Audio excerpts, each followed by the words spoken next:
We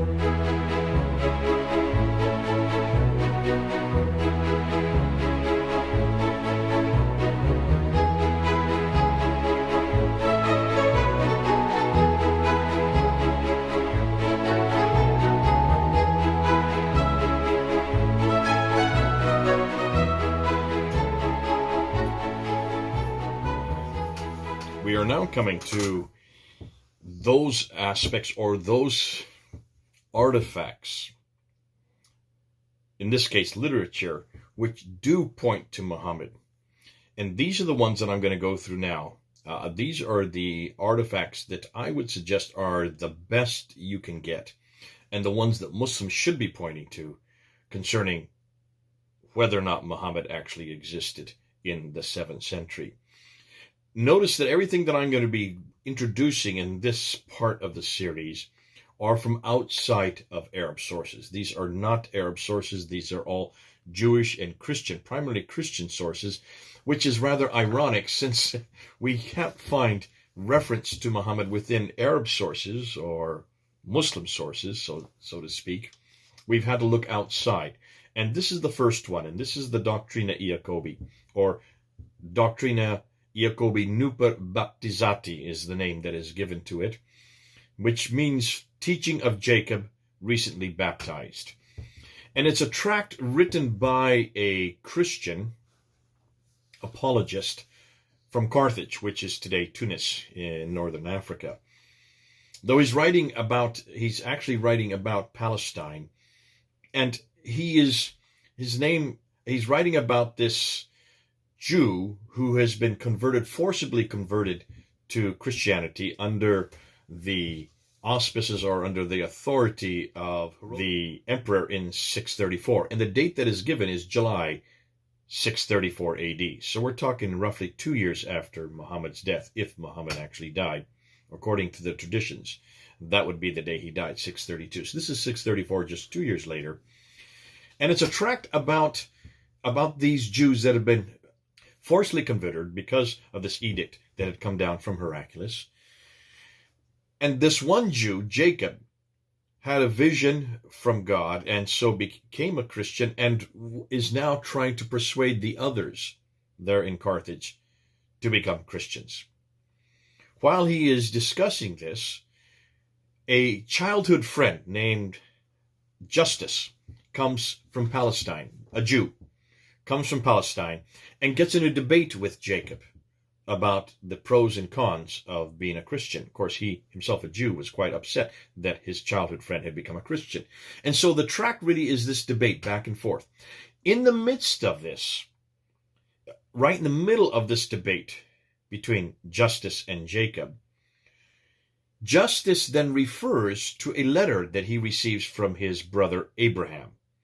And this is the part of the Doctrina Iacobi that is important to our needs today, because this is referring to a prophet, an Arab prophet, who is attacking the Byzantine Empire, the soldiers of Heraclius, and defeating them in Palestine.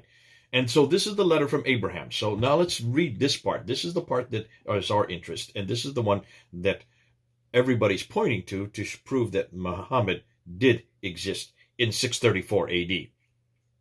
You can see the date. There's a problem. We'll get to that. Hold on. This is what it says.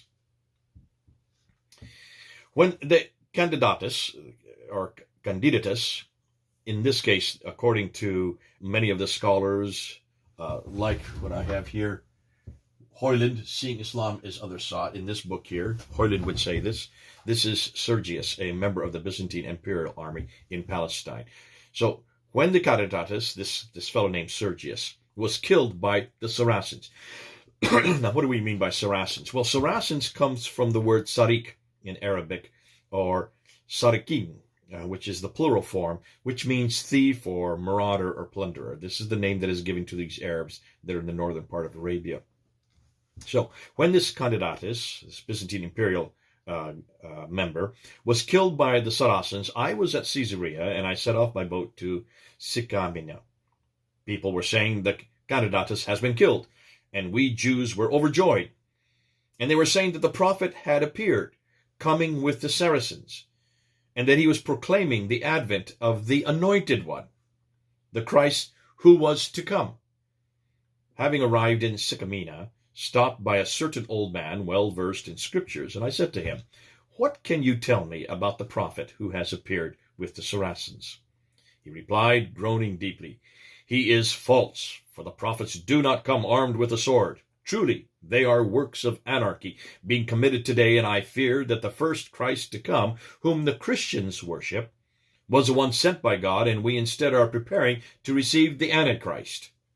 Indeed, Isaiah said that the Jews would retain a perverted and hardened heart until all the earth should be devastated. But you go, Master Abraham, and find out about the prophet who has appeared. So I, Abraham, inquired and heard from those who had met him that there was no truth to be found in this so-called prophet, only the shedding of men's blood.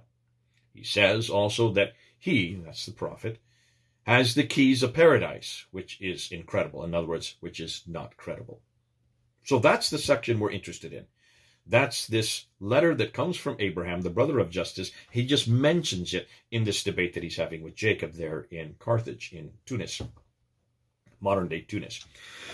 Now, there have been quite a few scholars that have looked at this and tried to unpack and try to ask, well, what are we looking at here? Is this Muhammad? Is this prophet that he's referring to Muhammad? And they have problems.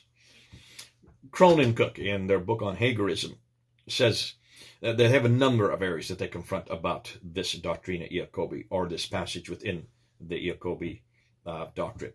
A prophet proclaiming the Christ who was to come, they said, a Jewish Messiah, doesn't make sense. Because in Surah 33, Ayah 40, says that Muhammad is the last prophet. So if this was Muhammad, why would he be talking about a anointed one, a Christ who is yet to come? The anointed one means the Messiah, the Christ. That's what the Christ means, the anointed one. Why would he be talking about someone yet to come, since he is the seal of all prophets? And that's very clear in the Quran itself, in chapter 33, verse 40. Also, the date is a problem, they say. If this really is July, written in July, some say it could be 634 to 640, but most scholars go with the 634 date because that's what's written on the letter itself. And they say if 634, Muhammad died in 632, so how could this be Muhammad? How could this be the prophet, be the one that they're referring to there in way up in Palestine, in Jerusalem, 2 years after he's dead? So that's the second problem. And then the third problem is this phrase, he has the keys of paradise. This confronts everything we know about Muhammad. Muhammad, in the traditions, does not have the key of paradise. So you can see this would confront everything we know about the classical account. Nevo and Koren, Yehuda Nevo and Judith Koren, who have written this book right here, this one here, Crossroads to Islam, Yehuda Nevo and Judith Koren. They go into much more detail into this, and they really confront it on a number of different levels. And what they're saying is that this prophet, that we see in this tract, just this section of it, actually is more of a Jewish or Christian prophet, not a Muslim prophet, on a number of reasons. It fits this Judeo-Christian monotheistic background to begin with. And this idea of the anointed one to come, which is the Christ, or the Christos in Greek, which is the word that's given there. In Hebrew, that would be Mashiach, who is yet to come. Agreeing with what both Crone and Cook said, this doesn't make sense because there's no way in the world that you have a prophet that comes after Muhammad. So this cannot be Muhammad. This is more likely a Christian prophet or a sectarian prophet that comes out of a Christian environment. Arab, yes, Arab, but an Arab Christian environment. And the word keys of paradise. This comes from the Bible. This is in Matthew chapter 16, verse 19, and it's referring to Peter is the one who has the keys of paradise, which is referring to the fact of his papal authority over the church. That's why the Catholics look to Peter as the one this is referring to. So how could this be Muhammad, since there's no way in the world that this would be acceptable unless, of course, this is within a Christian Judeo, or especially Christian environment. What's more, this is written, and he's referring to written in Aramaic, not Arabic, because Jews who this was to and this was from, Abraham would have spoken Aramaic. He would not have spoken Arabic. So that for those four reasons, they say that this cannot be Muhammad. So what are their conclusions? Let's look at some of their conclusions. Crone and Cook say this: this testimony is, of course, irreconcilable with the Islamic account of the Prophet's career. We have here older material, a stratum of belief older than the Islamic tradition itself. John Wansborough, considered to be one of the fathers of the whole revisionist school, talks about this idea of prophethood, because the fact that there's this name prophet in the Doctrina Iacobi, he says, hold on a minute.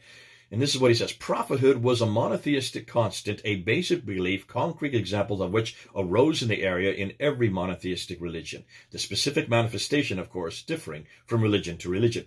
In other words, every leader called himself prophet. In order to get authority, you refer to yourself as a prophet.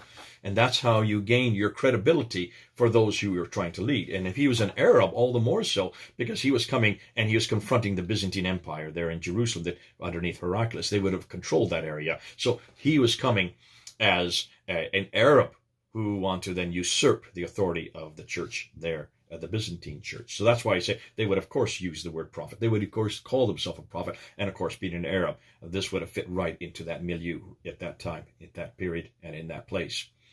Nevo and Koren, who I referred to earlier, say this, and this is their conclusion: the Doctrina Iacobi, or Iacobi, provides no support for the identification of this prophet with Muhammad. In fact, if one thing is clear, it is that the account in the Doctrina Iacobi does not describe the Muhammad that we know. He could more easily be almost anybody else. In those troubled years, there can have been no shortage of such prophets, appealing to the various Christian and Jewish sects. And then Robert Spencer concludes this. Robert Spencer, that I'll be interviewing on Tuesday, says this: inasmuch as the keys of paradise are more akin to Peter's keys to the kingdom of heaven than to anything in Muhammad's message, the prophet in the Doctrina Iacobi seems closer to a Christian or Christian-influenced messianic millennialist than to the prophet of Islam as he is depicted in Islam's canonical literature. Well, so what's the conclusion?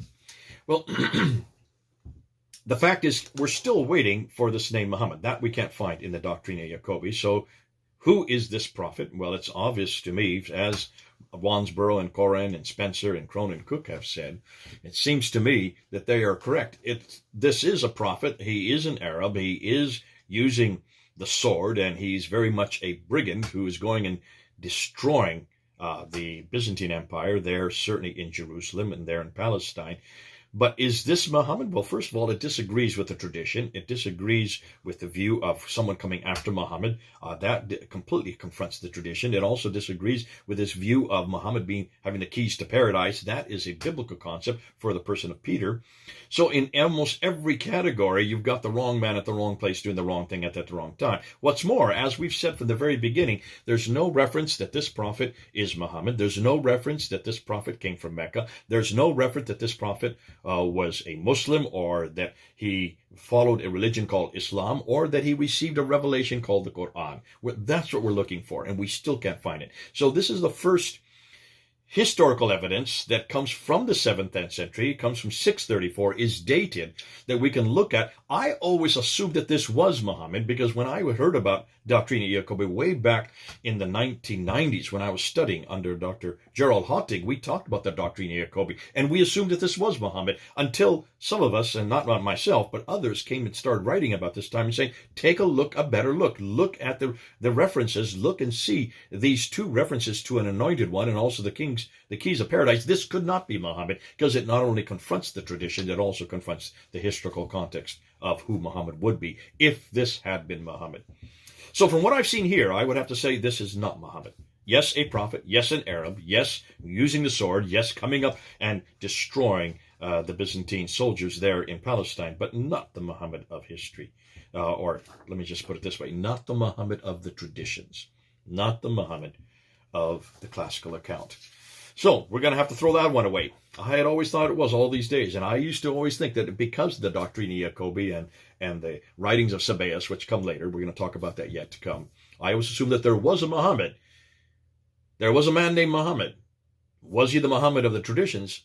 I would have to say no, absolutely, and he's certainly not the Muhammad, the historical Muhammad that we're looking for. Well, good. That's the Doctrina Iacobi. We'll go to the next one now. This is Jaden here in my office. Over and out.